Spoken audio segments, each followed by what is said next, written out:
Hola, ¿qué tal amigos? Yo soy Kriss, bienvenidos a mi canal. Hoy quiero compartir otro moño en cinta papel bastante especial que lo hace diferente a los demás. Espero sea de su agrado. Vamos a comenzar y vamos a utilizar 3 cintas de diferente color. Acompáñenme.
Bueno amigos, quiero invitarlos este 23 de febrero en la ciudad de Apartadó, donde estaremos compartiendo con la empresa LAZO de Acacias Meta la elaboración de fresas con chocolate.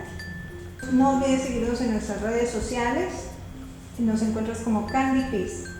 Suscríbete a nuestro canal, activa la campanita de notificaciones para que no te pierdas ninguno de nuestros videos.